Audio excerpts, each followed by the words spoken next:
Our guest today is Matt Severson, co-founder and president of the School Fund.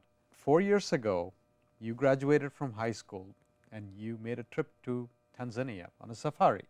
I met a little boy named John Meadow who was outside of our hotel cutting the grass for his family cow, and I went over and started talking to him. And he told me that he wanted to grow up and become president one day of Tanzania. And when I learned that he couldn't go on to high school and there was only $150 per year, and that was the reason he wasn't going, I realized when I was meeting John that we were at a very similar point in our lives. You know, he, like me, had this fork in the road where he was either going to go on and get an education and have a shot at becoming president one day, or he wasn't. And so it was really that, that realization on my part that I was a person who had never had to question my ability to go on to school, but that there's people just like me all around the world who, that's just not the reality. And so I felt very strongly that, the people who have that chance should really help our fellow people who don't.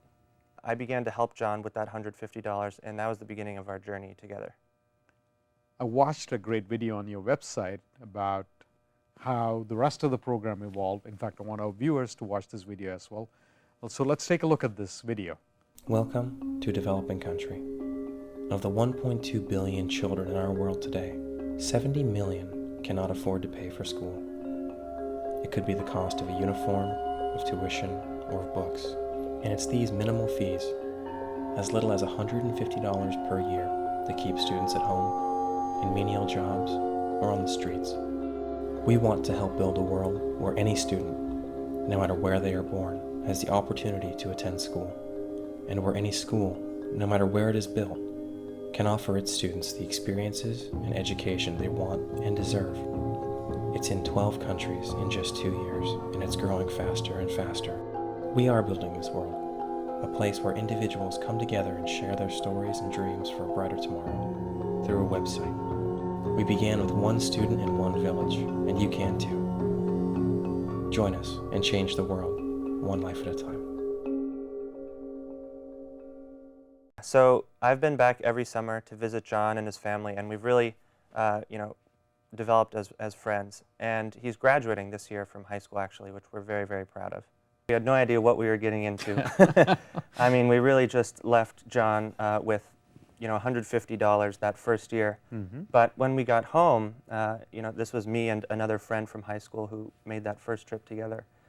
We got home and we were thinking, oh my gosh, there's probably thousands, tens of thousands of John Meadows out there in the world. How can we help them?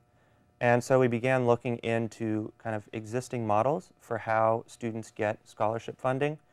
And we thought that, we could really bring some Silicon Valley, a tech angle here, and to develop a website that could actually connect people directly with one another. What we created is a website where people can go on and find students they might have something in common with. Yeah. So, for example, a student who wants to grow up and become a doctor or a teacher or a lawyer, or someone who likes math or physics, and then really get to know that student. So every student has a profile and a story. And then you can see exactly what each student needs to go to school. Like $35 for tuition, $29 for school supplies, et cetera, et cetera. And then the best part is that you can actually communicate directly with those students through this website. It's pretty simple. You go to the website, theschoolfund.org. How do you spell it? Theschoolfund.org. Exactly. And you can find a student that you might have something in common with. And then you fund them. It can be any amount, $1, $10, $100. As little as $1. Yes, so any amount. Something pretty much anybody can get started on today. Exactly. Fantastic. We like to show this one girl named Chiku Uhuru, who's also graduating this year from a high school in Tanzania. Uh-huh. And she's got a funder here from Santa Cruz, actually, California, named Ann, and they've written back and forth to each other probably 30 or 40 times, talking about the weather and the weekends, what they're doing, what sports they're playing, and how Chiku's doing in school, and they've really formed a strong bond. And what we've realized is that, we set out to do this thing to just raise money to send kids to school, but it's actually the communication piece that we really see as our greatest value add.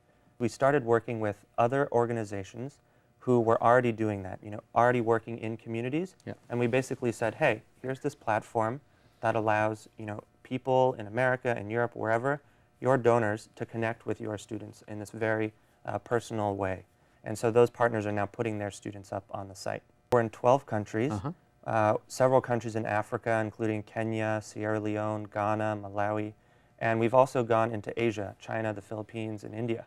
So it's really, you know, a global need, and because it's so scalable, we've actually managed to get And going. South America too, I believe. South America, Panama, exactly. So I do think that there's this shift, and you know, with the internet, people are able to really see and connect with their fellow mankind, and I think that type of interaction is what can compel people, you know, who otherwise would have had no idea that in this remote country of Tanzania there were people just like them who didn't have access to education. Yep. You know, they would have had no idea 100 years ago, right?